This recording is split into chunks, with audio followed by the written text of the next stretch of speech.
Sir. నా పేరు మామిడి నాగలక్ష్మి. మా భర్త పేరు మామిడి యాదగిరి. మేము టీఆర్ఎస్ అభ్యర్థిగా నామినేషన్ సర్పంచ్ అభ్యర్థిగా ఎల్లమ్మగూడెం గ్రామ పంచాయతీలో వేయాలని నిర్ణయం తీసుకున్నాము. నా భర్త స్నానానికి నీళ్లు పెట్టమని చెప్పేసి కారు మాట్లాడతా కిరాయికి అని చెప్పేసి వెళ్దామని రెడీ అయ్యమన్న టైంలో బయటకు వెళ్ళాడు సార్. తర్వాత 10 నిమిషాల తర్వాత ఫోన్ చేస్తే స్విచ్ ఆఫ్ వచ్చింది. నాకు తెలిసింది ఏంటంటే కిడ్నాప్ కాబడ్డాడని నా భర్త అర్థమైంది సార్. నేను 9-10:30 దాకా ఒక్కదాన్నే భయపడుకుంటూ ఉన్నాను సార్.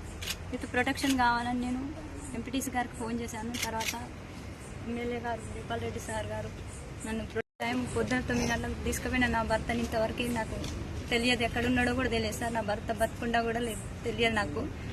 మరి ఇలాంటి పరిస్థితిలో కాంగ్రెస్ వాళ్ళని నేను అనుకుంటున్నాను. బీసీ అభ్యర్థిగా సర్పంచ్గా నేను నామినేషన్ వేయకూడదా? ఒక బీసీ బిడ్డగా నేను నామినేషన్ వేయకూడదా? ప్రజాపాలన రాజ్యం అంటారు. ప్రజాపాలన ఎక్కడుందని నాకు అర్థమవుతుంది. ఈ స్వతంత్ర భారతదేశంలో ఒక స్త్రీగా నేను ఏం ముందుకు పోగలను? ఇట్లా నా భర్తని కిడ్నాప్ చేస్తే నేను ఒక్కదాన్ని బయటకు వెళ్ళలేనని ఆ భర్తను కిడ్నాప్ చేయడం ఏంది? నాకు ఇలాంటి ముందు ఇంకే సమస్యలు ఏమి ఎదురైతాయో నాకు చాలా భయంగా ఉంది. ప్రచారం ఎలా చేసుకోవాలి నాకు అర్థం కావట్లేదు సార్. నాకు న్యాయం చేకూర్చాలని ఎస్పీ గారి దగ్గరికి వచ్చాను. నాకు సెక్యూరిటీ కల్పించాలి సార్. నాకు ప్రాణహాని భయం ఉంది. నాకు, నా భర్తకు, నా పిల్లలకు సెక్యూరిటీ కల్పించాలి. సార్ ఏమన్నాడమ్మా? ఎస్పీ గారు ఏమన్నారు? సెక్యూరిటీ పంపిస్తాడు, కల్పిస్తాను, రక్షణ కల్పిస్తా అన్నాడు సార్. మీ భర్త గురించి ఏమన్నా? అసలు చిన్న కాదు, అసలు నరక యాతనన్నా నేను చెప్పకూడదు. ముద్ర పోసి తాపించారు, ముద్ర పోసి తాపించారు. కొట్టలేదు, ఏడ ఫ్యాక్స్ లేవు. పొడుస్తామని పెడుతుంది.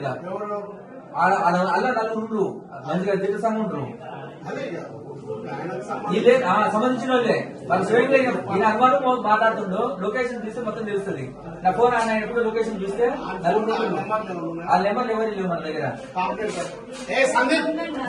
కాదు ఘోరంగా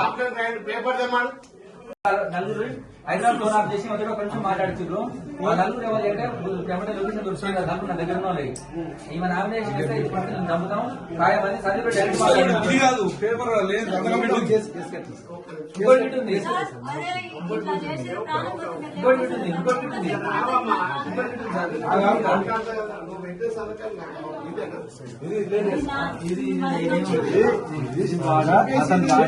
సరిగా స్టేట్మెంట్ రాలేదు.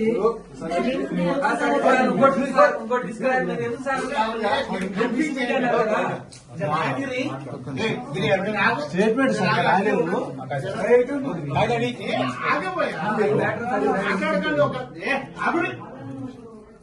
అవి దేని దాన్ని సెట్ చేయండి.